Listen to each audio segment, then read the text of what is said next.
Goddag og velkommen til The Footcast, Tipsbladets podcast om engelsk fodbold. Mit navn er Kian Fornodi. I kender mig måske fra min mere seriøse side, når jeg render rundt i Manchesters gader med en Anders Lindegaard-maske på og andre Cowling-nominerede indslag. Eller måske fra DR's fodboldpodcast, hvor mine analyser strækker sig fra en dance-off med Peter Crouch til helt præcise udsagn som, at jeg aldrig nogensinde kan forestille mig, at Liverpool fyrer Kenny Dalglish. Det gjorde de så alligevel. Det her bliver endnu værre. Den her podcast kører ikke efter nogen specifikke nyhedskriterier eller aktualitetskrav. Det er udelukkende mine luner, der bestemmer gæsterne og de emner, der bliver snakket om. Men ikke desto mindre, så er det altså mit mål at underholde jer, så hæng på den næste lille times tid og se, om det mål bliver opfyldt. Dagens program byder på et interview med det første medlem af The Footcasts fanpanel, den italienske London-dreng Alessandro Moro. Han er Chelsea-fan og tidligere Casanova. Desuden er der interview med Anders Lindegaard om hans pre-match-ritualer, og så gør Sam Morshead os klogere på League One-holdet Swindon Town, og helt specifikt på deres selvantændelige manager Paolo Di Canio. Alt det og en smule mere på The Footcast. Dagens første interview, det bliver dog med en lokal journalist fra Swansea om det her truende spilleroprør mod Michael Laudrup. Men inden vi kaster os ud i det, så er her rundens nøje udvalgte brandpunkter i The Football League.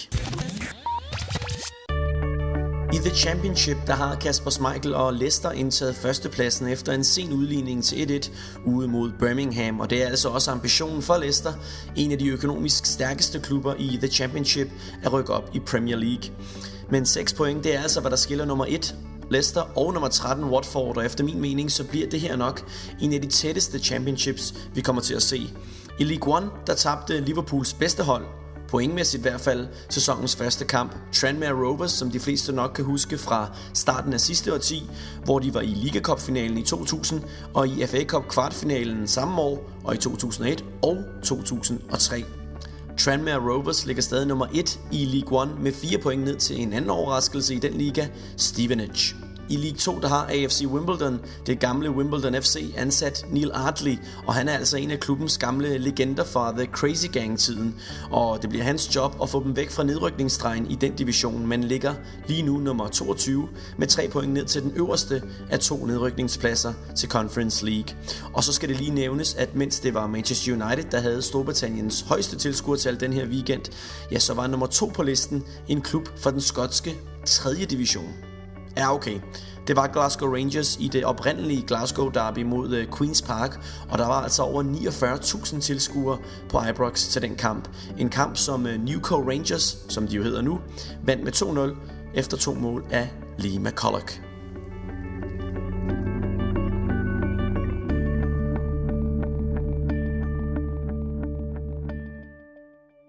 Det var den 10. oktober for 12 dage siden i dag, at nyheden om et truende spilleroprør mod Michael Laudrup blev offentliggjort af semisladderbladet Daily Mail. I artiklen stod der, at en gruppe spillere havde holdt møder med formanden Hugh Jenkins, fordi de var utilfredse med Laudrups træningsmetoder, at de blandt andet føler, at de ikke er i god nok form, og at Laudrup på det kommunikationsmæssige område heller ikke er lige så stærk som sin forgænger Brendan Rodgers. Og med mig har jeg Gareth Vincent til at kaste lidt mere lys over, hvor alvorlig den her konflikt egentlig er. Gareth Vincent, you are a local journalist for the South Wales Evening Post. Thank you for joining us. You were on vacation when the news about the so-called rebellion against Laudrup broke out. Did it surprise you that this piece of news could come?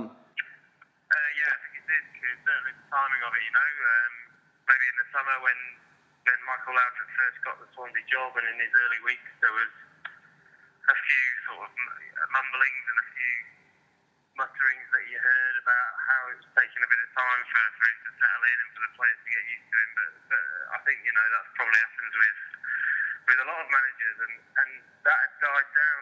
So it was certainly, as you say, a surprise, the timing last week during the international break, that all of a sudden in the one national newspaper saying that the players weren't happy. obviously they haven't quoted anyone, the Daily Mail, in their news story about this. It's anonymous sources, players within the squad. But do you think there's any truth to this story? I don't know. It's hard to know exactly what's gone on. As you can imagine, you're not the first person to ask me that question in the last few days, and it's all everybody's been talking about in Swansea the last week or 10 days or so in the lead up to the Wigan game. Is there any truth in it? As I say, I think certainly maybe one or two players have taking time, shall we say, to get used to the way Michael Laudrup wants to do things, because he's not exactly the same as Brendan Rodgers, and he never was going to be.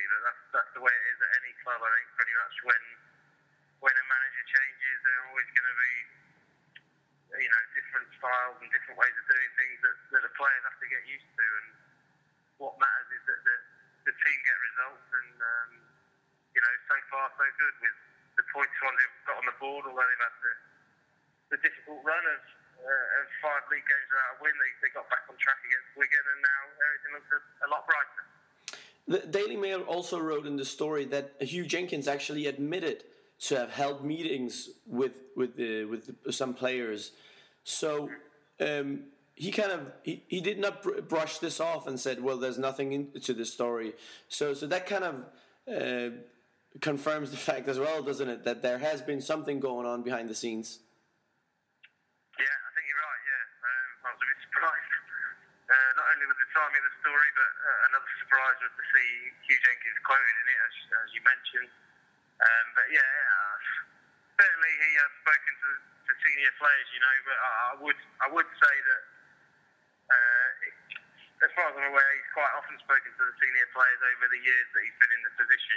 He's a very hands-on chairman, very involved. He's not like one of these chairmen who you rarely see at the football club and might turn up every now and again for a game. I mean, if you go down to Swansea's training ground any day, there's a fair chance that you'll see Hugh Jenkins there. It's basically his full-time job. If he's not at the training ground, he'll probably be at the stadium. So he's very much involved, and so it's not a huge shock that he will have spoken to some of the senior players who some of them have been at the club 8, 9, 10 years. So I think he does value their opinion on things. And when you look at that squad and you try and guess who the players could be who are not satisfied with Laudrup, you wouldn't think about the players he's brought in, obviously the Spanish players or the Guzman, because he's played with him before, so they kind of knew what they got. And then you look at maybe some of the players, obviously who used to be there and maybe had a close relationship with Rodgers. It's them players, maybe the English players, that could be some of these players that have had talks with Hugh Jenkins. Possibly, yeah. I mean, as you say, you wouldn't have thought that the guys that Laudrup has brought in, certainly the ones that he's worked with before, are going to be speaking to the chairman about him. They won't know the chairman very well. I'm sure they will have met him and stuff when they signed, but probably don't know him very well at all as yet. So, yeah, I mean, you would think it's going to be some of the players that have been here for a while, and most likely the more established players, because it's unlikely that young players are going to go and express anything to the chairman. Really, they just keep their head down and try and get on with getting into the team. So yeah, I mean. So it could be. I know that you're going to be careful about throwing names in there, because obviously you have a close relationship with the club. But it could be. For me, when I kind of sit and think about it, I was thinking maybe a Danny Graham, a Wayne Routledge. Even though that they've been playing these players, they have kind of the status within the squad to be able to go and say to the chairman, "Listen, there's some things that are not right." Would you say that's a fair assessment? Who did you mention, Keane? I said Wayne Routledge, Danny Graham, maybe Leon Britton. Possibly, yeah. I mean,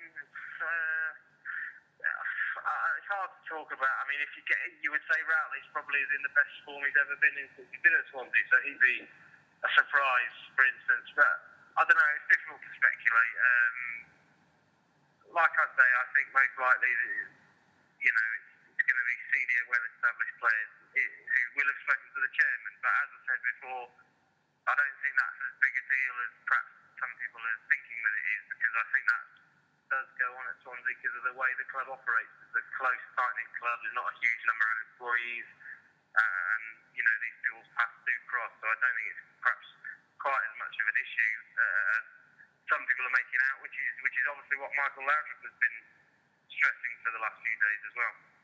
Something that surprised me in this story was that there was criticism of his training methods. And I think people in Denmark, myself included, always thought as Laudrup as a manager who held trainings that were fun, that were interesting, that were technical, and then there were trainings with ball, always having the ball included in the training, and that kind of surprised me.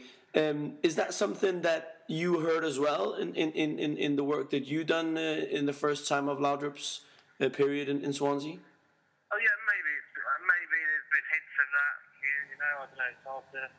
We don't go as journalists. We don't go and study the training as they do in some countries in Europe.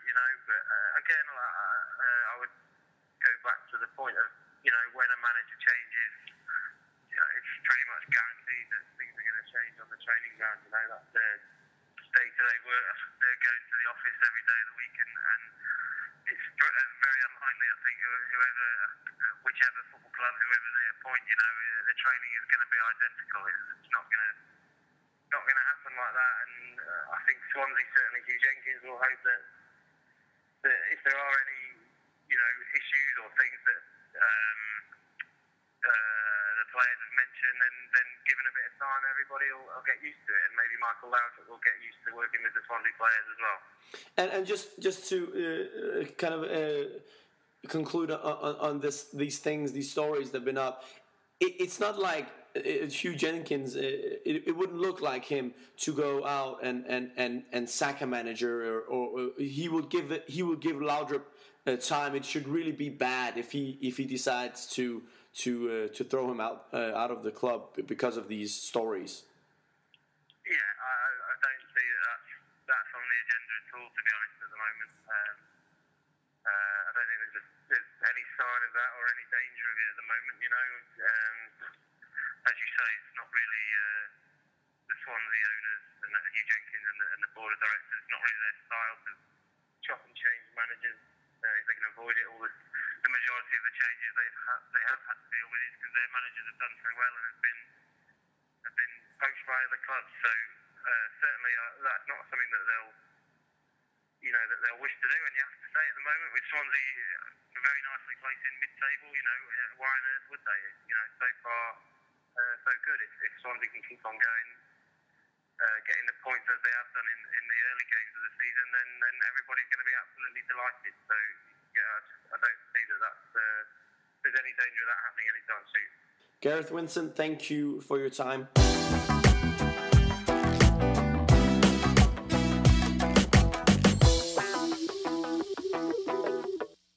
It is the worst of times, it is the best of times at være Chelsea-fan.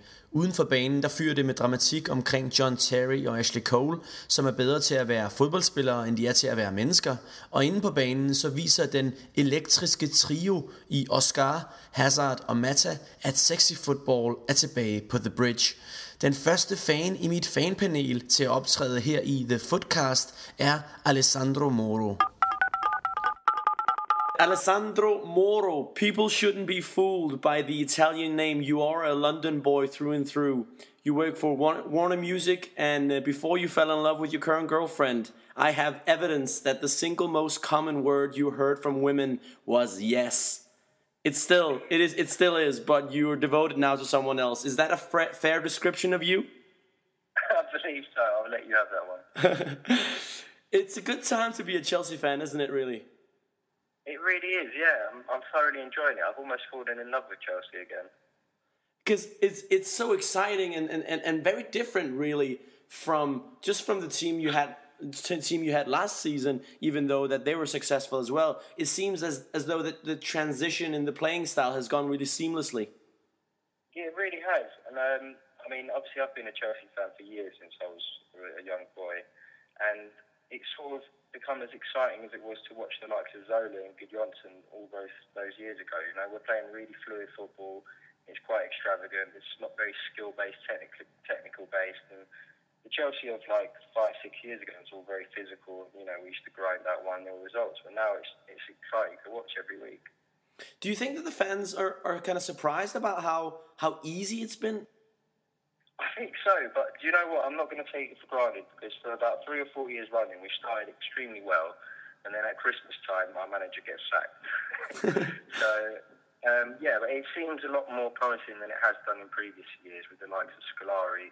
I mean, we were playing good football under them, but it sort of seemed to hit a snag. But at the moment, it's looking good. It seems a lot more positive, and yeah, I am very surprised we've taken to it so quickly, because it is a very different style of play. Because I don't really remember Chelsea being this exciting since the Zola days. They played some entertaining football under Ancelotti as well, but you really have to go back to them days really to find that entertainment.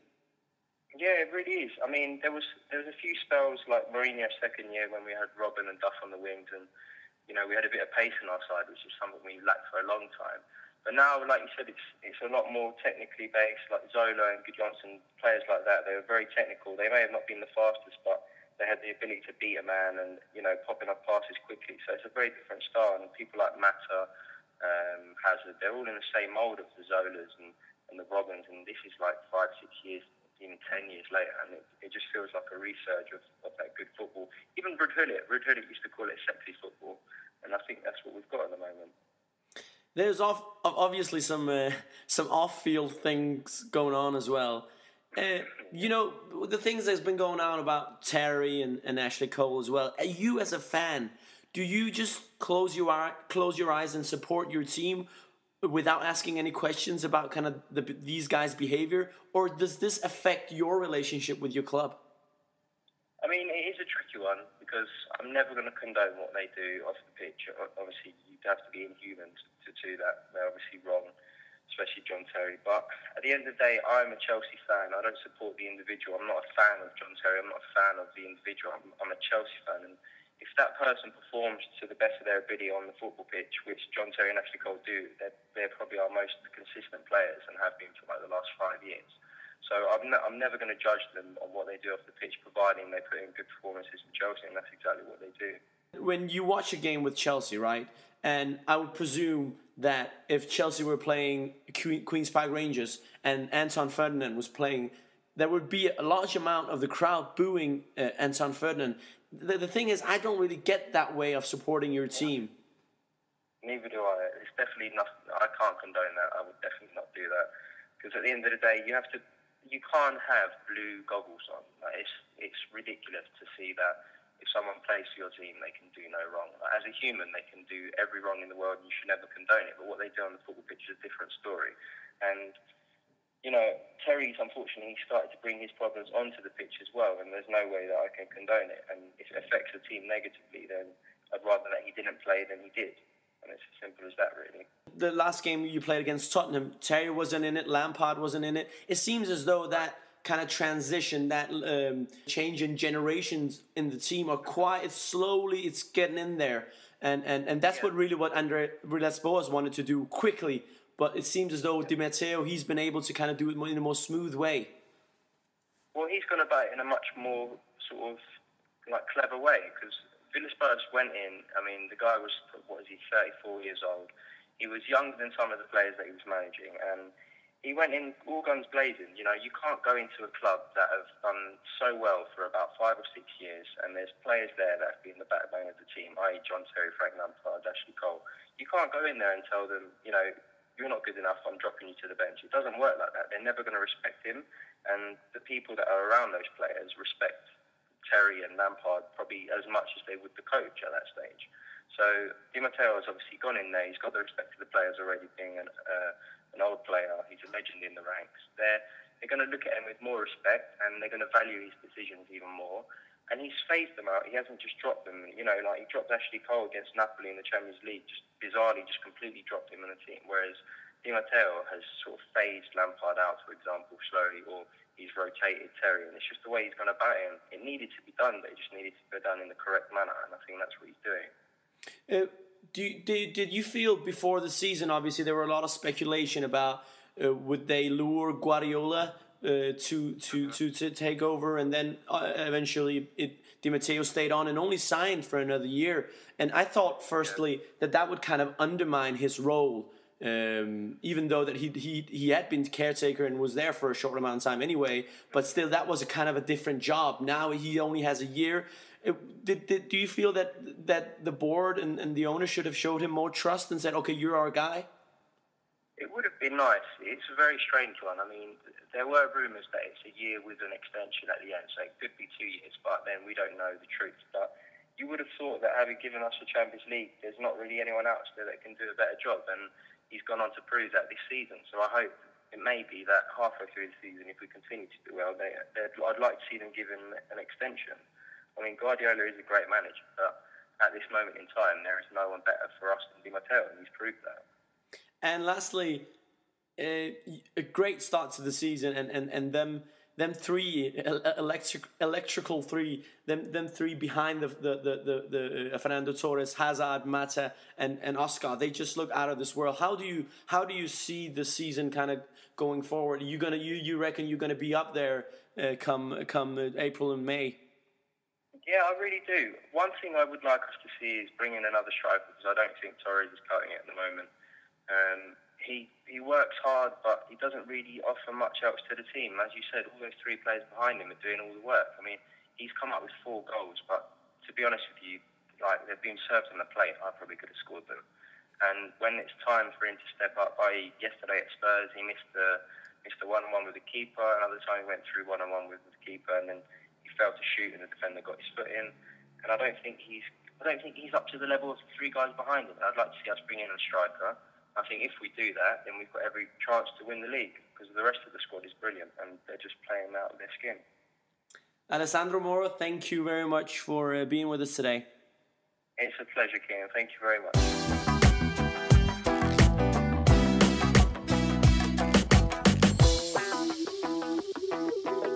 Ritualer har været en del af sportsverdenen lige siden Alex Fergusons næse begyndte at blive lilla, og i fodboldverdenen er der nok ingen, som er mere fikseret på dem end målmændene. Pepe Reina, Liverpool-keeperen, han skriver i sin selvbiografi, hvordan han før en kamp altid spiser et par ost- og skinkesandwiches, som han skyller ned med et glas vin, hvordan han altid skal fylde benzin på sin bil på præcis samme benzinstation om morgenen før en hjemmekamp, hvordan han altid holder på parkeringsplads nummer 39 ude foran Anfield, og hvordan han altid tager sit tøj af i en helt præcis rækkefølge. Anders Lindegaard, han har også sine helt egne ritualer, og ham skal jeg snakke med lige nu. Anders, jeg har lige siddet og læst nogle af Pepe Reinas pre-match-ritualer og for lytterne, og han starter allerede sin rutine dagen inden kampen. Hvornår begynder du på dine ritualer? Ja, det gør jeg også dagen inden kampen. Det er sådan noget med at spise de samme ting og gøre de samme ting, og lige så stille komme ind i den der sådan specielle, komme ind i sådan en speciel humør, hvor man bliver klar til at præstere. Det er sjovt. Jeg tror det er lidt en målmandsting at gøre det i så høj grad. Jeg vidste godt det med Pepe Reina også. Og jeg tror generelt det er lidt en målmandsting. Jeg tror det er fordi vi er under et andet pres end spillerne de er, og så på den måde så bliver det sådan en slags religion for os, at når vi har gjort alle de der ting rigtigt, så har vi også optimeret vores betingelser for at få succes. Kan du gå lidt i dybden med sådan helt præcis, hvad det er, du gør? Jamen, dagen inden kamp, vi får altid pandekager til det til, så jeg spiser altid pandekager, efter jeg har spist mit hovedmåltid. 4 eller 5 sådan nogle tynde pandekager med sukker på. Og det er sådan lige for at forkæle mig selv lidt, og så også for at få nogle kulhydrater. Normalt så spiser jeg ikke så mange kulhydrater, men dagen inden kamp, der kan man godt få fyldt lidt kulhydrater på, sådan at poterne de er fyldt op. Så barberer jeg mig altid dagen inden kamp, og hvis jeg har lange negle, så klipper jeg altid min negle dagen inden kamp. Jeg klipper dem aldrig 2 dage inden kamp. Og allerede der begynder det at blive en lille smule sygt. Lidt. Og hvad så, når vi rammer kampdagen? Hvad, er det forskelligt også fra udebane til hjemmebane? Fordi det er jo klart, at din rutine er jo anderledes, hvis du bor på hotelkampen, men eller bor I også på hotel, når I spiller på hjemmebane? Ja, vi bor også på hotel, når vi spiller på hjemmebane. Det er faktisk det samme. Det er de samme ritualer. Vi har også vores kokmænd, når vi spiller på udebane, så det går også det samme at spise. Så det er ikke rigtig nogen forskel på, om det er det ene eller det andet. Jeg laver altid lektier dagen først, så det er altid det modsatte hold. Det studerer jeg om aftenen, inden jeg går i seng. Ligger og kigger igennem. Det tager sådan en halv times tid, jeg tror. Og man ser på, hvordan angriberne afslutter, og hvordan de håndterer deres egen dødbolde, og hvordan de presser, når vi har målspark, og alle mulige forskellige ting, så man er bedst muligt forberedt. Så jeg tror ikke bund og grund, det handler om, det er forberedelse. Det er mere end det er ritualer. Men når du så står op der på en kampdag, og du ved, du skal stå, hvad for nogle ting går du så igennem der inden kampen? Når vi kommer til kampdagen, så sover jeg så længe jeg kan. Og det er ofte ikke ret længe. Jeg plejer at vågne klokken 8 eller sådan noget. Jeg sover mellem halv 12 og 12. Og så vågner jeg gerne klokken 8 og klikker på mig, fordi man ligesom er spændt på, at man skal ud og præstere. Og så ligger jeg i sengen og prøver sådan at småsove lidt indtil klokken 10 typisk. Og så går jeg op og spiser morgenmad. Og der spiser jeg altid det samme, hvis jeg skal spille. Og altid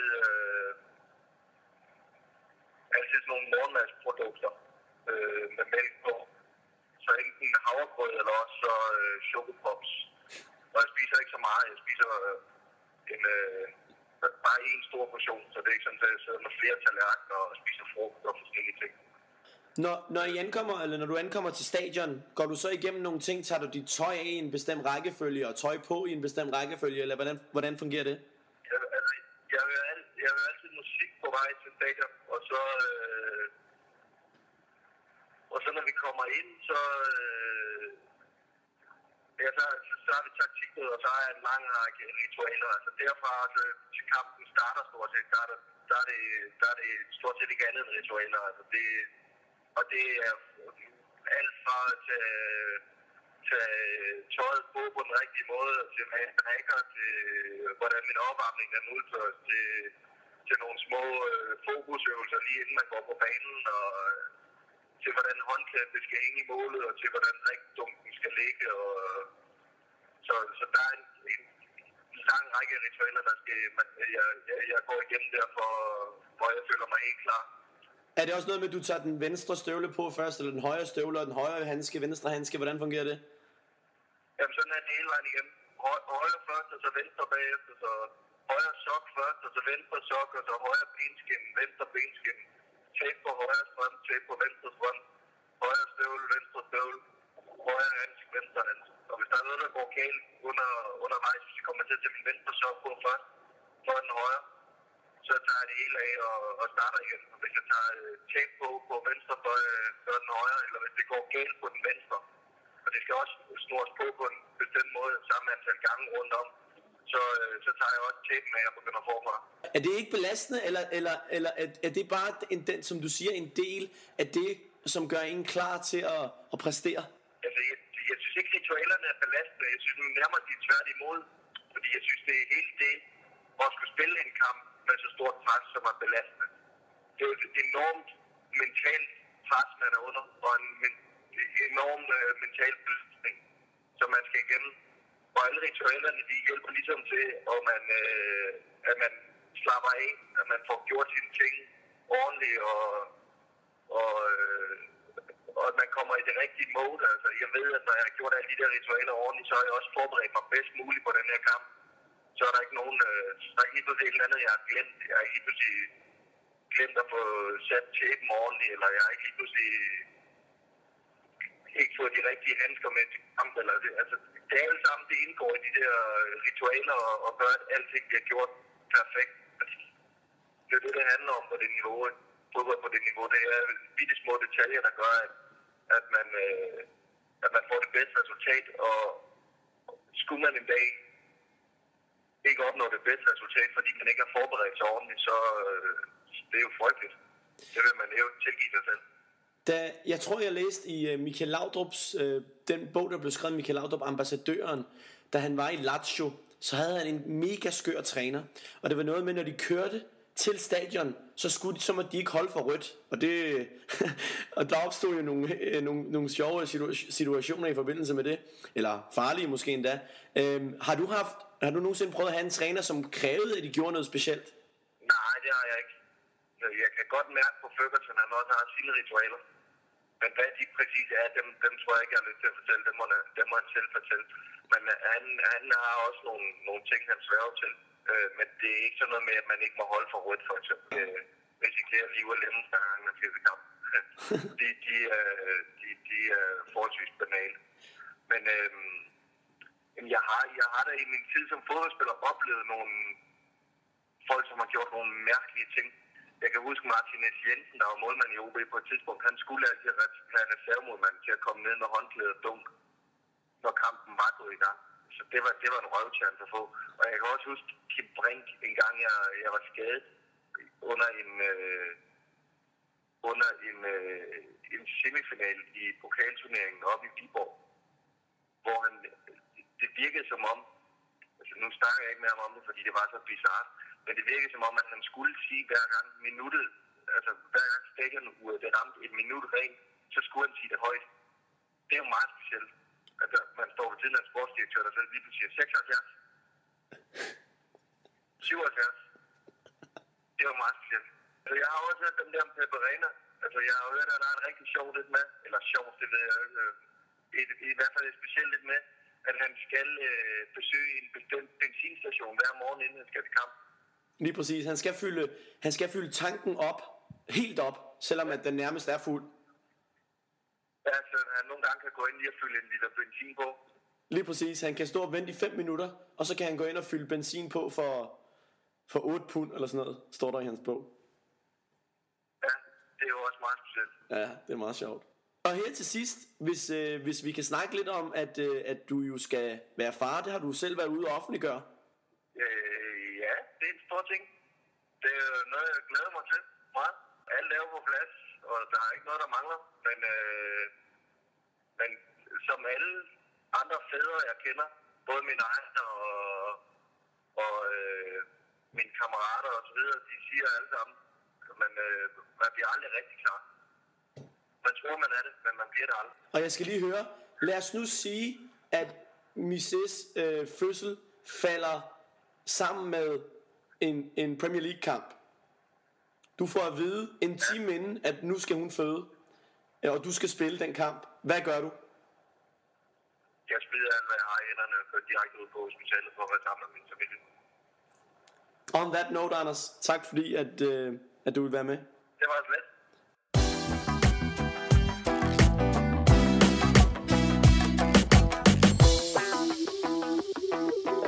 Sidste del af The Footcast kommer til at have Paolo Di Canio som tema.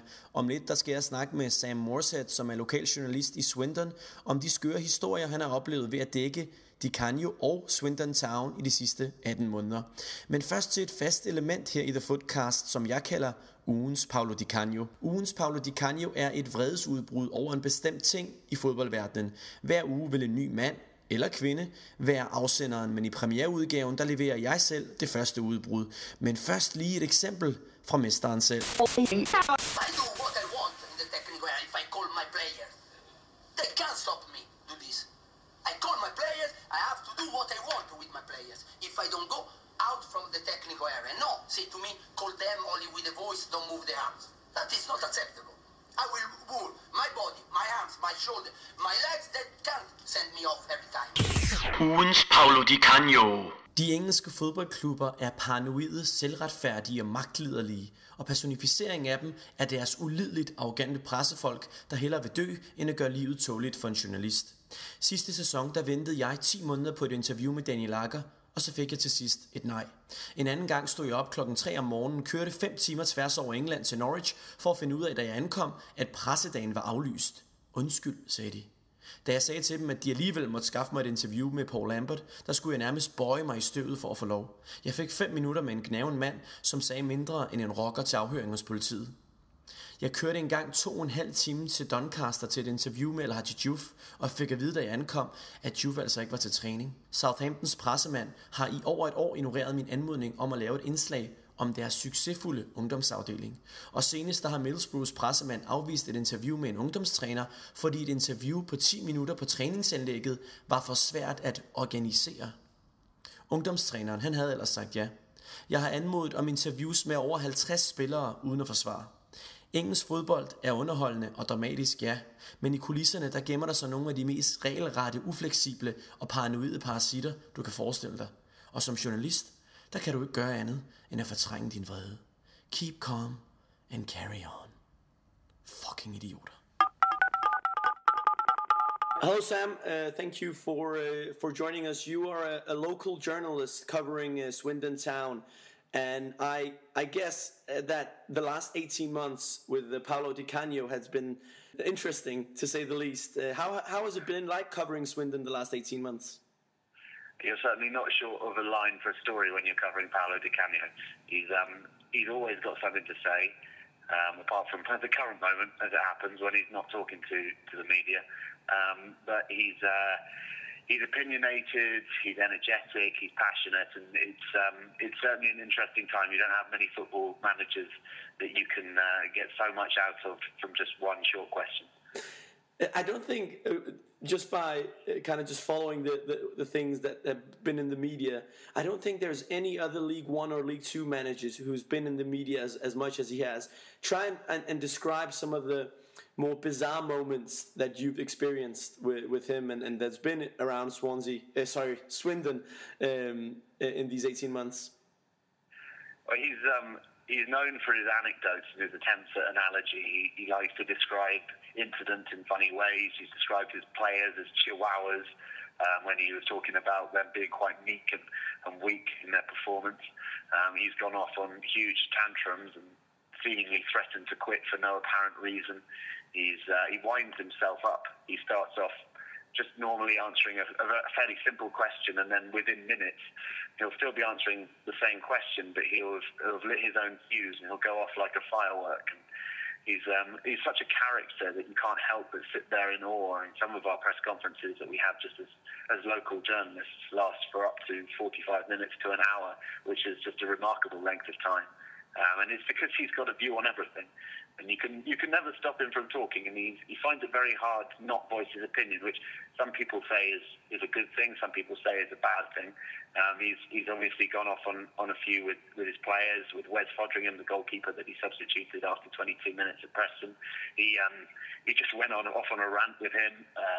He can get really fiery, really angry, just from a nothing question, just when he's asked to describe how the game went. And that's part of the unique experience of covering Paolo Di Canio as a manager. And I don't think that there is a single manager like him, perhaps in the entire world.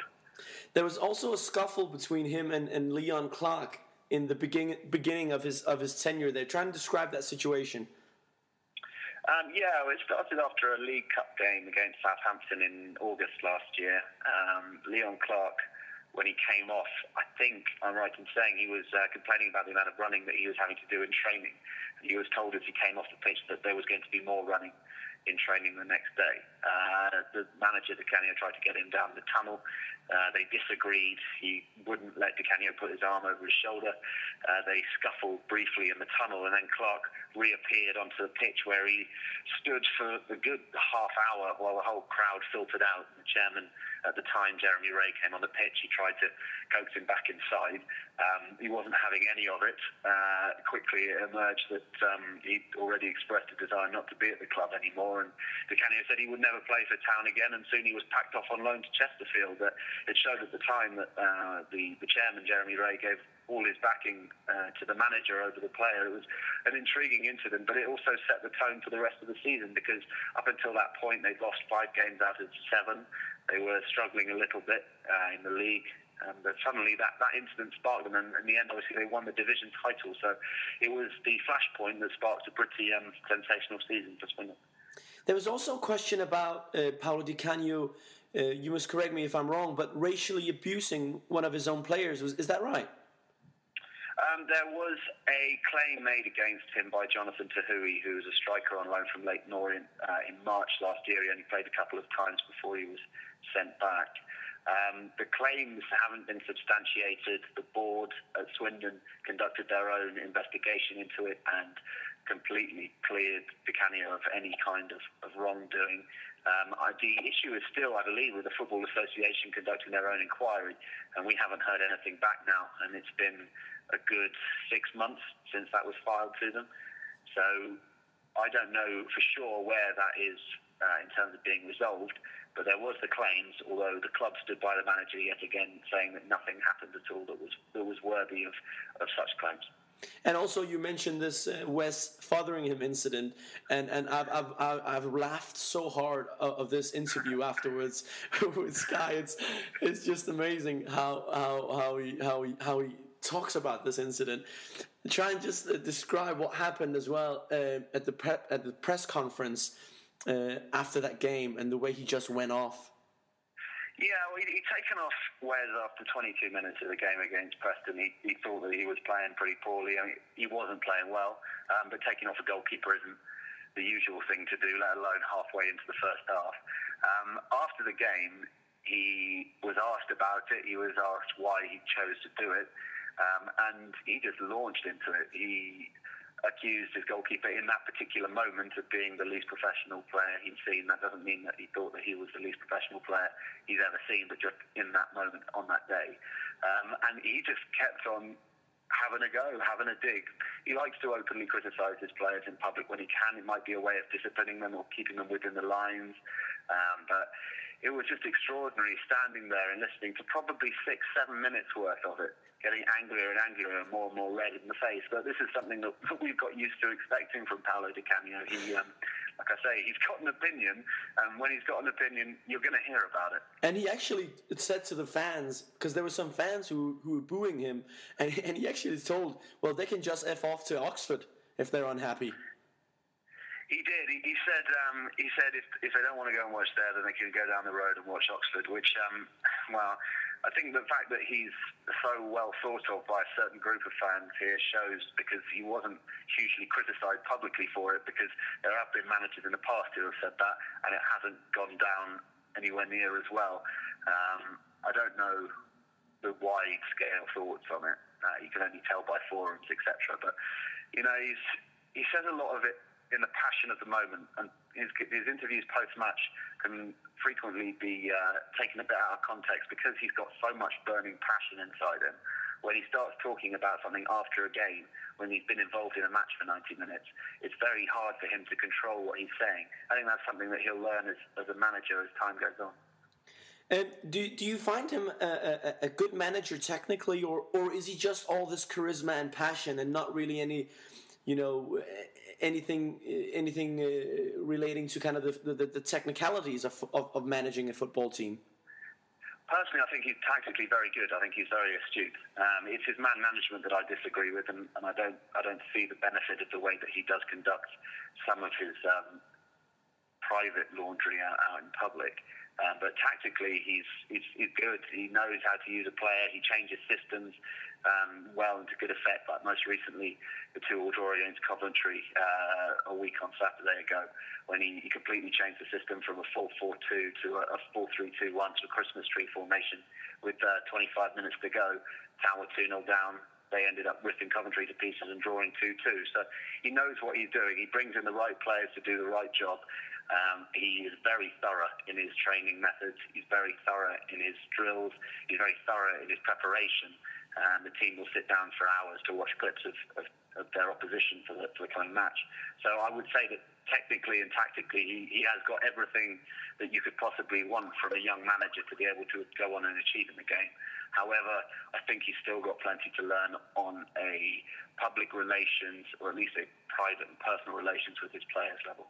And lastly, just about kind of the new development that has been in Swindon, the chairman Jeremy Ray was was substituted with another chairman because of one of the major contributors financially to the team.